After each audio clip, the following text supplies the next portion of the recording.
C'est extrêmement bouillant entre l'Algérie et la France ce matin après que l'Algérie ait décidé de virer 12 personnes de l'ambassade de France en Algérie et ils ont 48 heures pour quitter le territoire algérien.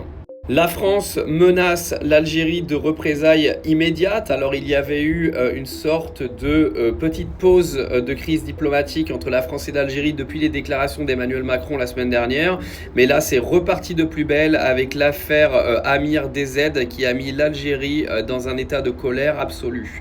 Alors il y a une réunion de crise ce matin avec Jean-Noël Barrot, le ministre des Affaires étrangères français, qui va se réunir avec ses acolytes du gouvernement français pour réfléchir à des représailles envers l'Algérie. Alors l'histoire, elle est plutôt assez simple à comprendre. Il y a un influenceur sur les réseaux qui s'appelle Amir DZ, qui a subi enlèvement, séquestration, etc. l'année dernière, le 29 avril 2024.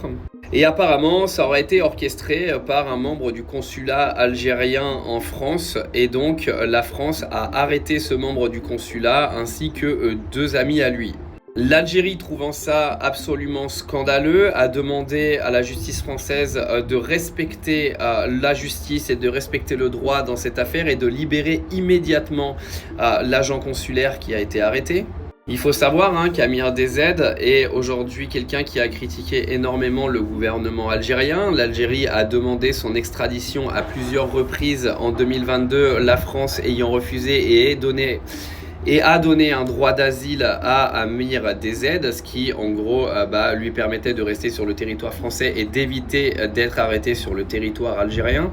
Alors si vous avez d'autres précisions sur l'histoire, n'hésitez pas à les mettre en commentaire. En tout cas, tout ça met l'accent sur, encore une fois, une complexité des relations entre l'Algérie et la France qui ne fait que de se dégrader au fur et à mesure des semaines. On a quand même l'impression qu'Emmanuel Macron essaie de garder les relations à peu près cordiales, mais il y a trop de bordel entre les deux pays aujourd'hui, entre la France qui veut récupérer Boualem Sansal, l'Algérie qui veut récupérer Bouchouareb, qui est aujourd'hui en France depuis bien trop longtemps alors qu'il est passible de 20 ans de prison en Algérie.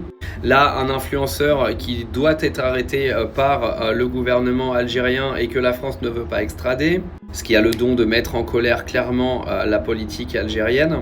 Un Bruno Retailleau qui a pris comme cheval de bataille de défoncer l'Algérie sur les réseaux plutôt que de prendre de vraies décisions diplomatiques. Et là, nouvelle crise, donc on attend, il y aura réunion ce matin, je vous tiendrai au courant de ce qui va se dire. En tout cas, une chose est sûre, sur les derniers événements qui se sont passés, l'Algérie ne s'assiera jamais, ne se mettra jamais à genoux devant la France. Ce serait quand même un énorme scandale vu ce qui s'est passé dans les années 60 pour que l'Algérie obtienne son indépendance. Les gens qui croient que l'Algérie va s'asseoir aujourd'hui devant les gouvernants français, je pense que vous êtes un petit peu naïfs et vous rêvez.